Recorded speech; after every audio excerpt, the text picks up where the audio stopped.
Aí, porra, foi um negócio, né, velho? Aí, eu abri eu tava fazendo cinema já, tava fazendo uns negócios meio de audiovisual, e eu queria abrir uma produtora que fazia várias coisas e começava a gerar esse conteúdo. Que eu falei, alguém precisa gerar esse conteúdo. Não é da noite pro dia. E aí eu comecei a gerar alguns conteúdos relacionados a esporte eletrônico, games, fazer uns comercial de produto de mouse, de fone, na linguagem mais gamer que eu entendia. Então isso aí começou a dar certo. E aí eu virei e falei assim, eu não esqueci o projeto de trazer o formato que eu tinha visto lá. E aí foi em 2011 para 2012, eu falei assim, mano, as pessoas não entendem. Era lá 1980 as pessoas não entendiam, 1990 não entendia, 2000, 2011 as pessoas não entendem. Aí eu virei e falei assim, cara, eu vou criar a Seleção Brasileira de Games.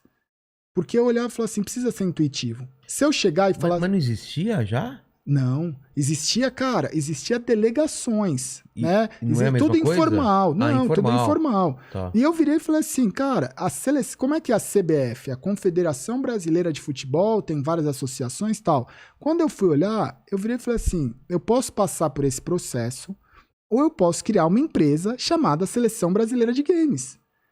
E o que eu preciso ter para criar a Seleção Brasileira de Games? Eu preciso ter um certo aval da comunidade olhar e falar, porra, esse cara ele pode representar, né? Ele tem um histórico. Então eu criei uma empresa jurídica, né? Um PJ, Seleção Brasileira de Games, com o intuito de ajudar os atletas que ganhavam vagas em campeonatos e não tinham a passagem para custear isso. Atletas que às vezes já tinham a vaga e a passagem, dar mais estrutura, dar um bônus, dar um salário pro cara competir e treinar. Então eu desenhei todo esse projeto. E tem um tipo de ranqueamento também para saber quem... Cara, a gente fez vários formatos, né? Para chegar num consenso que a comunidade também aceitaria e olhasse aquilo. E aí eu olhei dentro de todos os formatos, eu desenhei todo o projeto, e aí aonde eu fui? Eu mandei um e-mail pro cara, que ele já não tava mais na Samsung, ele tava na AMD, que é a concorrente lá da Intel, tal, que fazia, né, faz processador, faz placa de vídeo. Eu falei, mano, eu tô com um projeto aqui, é isso. Ele falou, vamos marcar uma reunião. Aí, o cara chegou, ele nem participava dessas reuniões de marketing, ele participou da reunião, aí apresentei tudo, a gerente de marketing tava meio assim, né, receosa. Aí ele virou e falou assim, quanto que é o projeto todo? Aí eu virei e falei assim, 1 milhão. Aí ele virou e falou assim, eu não vou te dar 1 milhão, mas eu te dou metade. Era alguma coisa assim. Sim. Ele virou e falou assim, vamos tocar esse projeto, saca? Sim. E aí eu consegui uma verba para manter o projeto durante quase 2 anos. Caramba! Então, porra, a gente conseguiu dar a estrutura que ninguém nunca tinha tido. E a gente começou a fazer um sucesso e um barulho, porque a gente começou, lançou, era projeto com marcas boas, os jogadores iam viajar com uma estrutura que eles não tinham nos times, e a gente tinha relatório, tinha apresentação, tinha assessoria de imprensa, tinha documentado nas redes sociais e minissérie, vamos viajar, e aqui tá a minissérie dos bastidores da seleção indo. Então os times... Mas a comunidade comprou logo de cara? Pra caralho. Na época do Facebook, a gente tinha mais de 500 mil, até hoje, acho que 500 mil fãs a gente bateu rapidinho no Face, que era uma coisa muito inalcançável. Foi uma parada viral. Só que aí, chegou num determinado ponto que a gente foi disputar uma competição e a gente foi muito mal. E aí isso atrelou a eu olhar os times aqui no Brasil que começaram a replicar esse formato. Então, grandes times que tem aí hoje, eles começaram a olhar lá em 2012, 2013 e falar, mano, se a gente fizer esse formato, a gente pode ter um sucesso maior.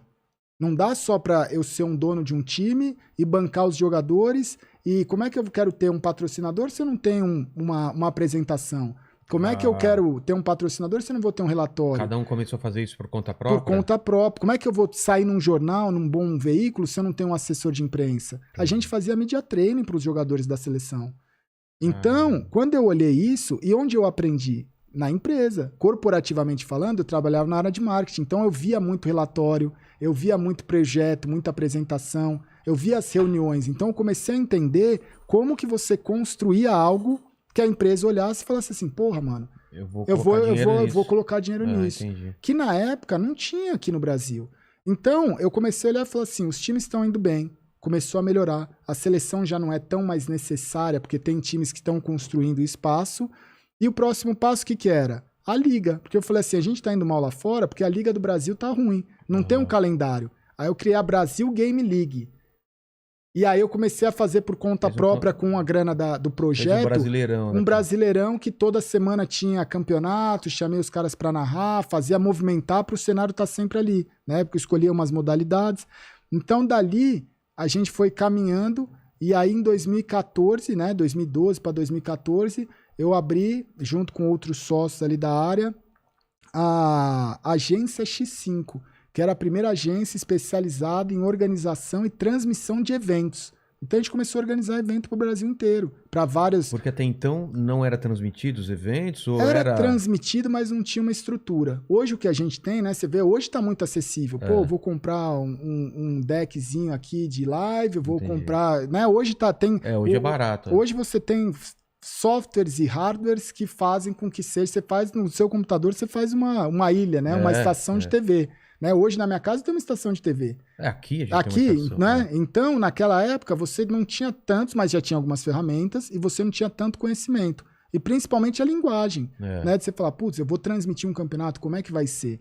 Então, eu fui aprendendo também, adquirindo um conhecimento e tendo essa visão de que aquilo poderia ser o futuro. Né? E aí a gente trazer uma transmissão mais leve, trazer um negócio mais moderno, né? Era sempre num cunho onde eu olhava e falava assim, mano, que foda.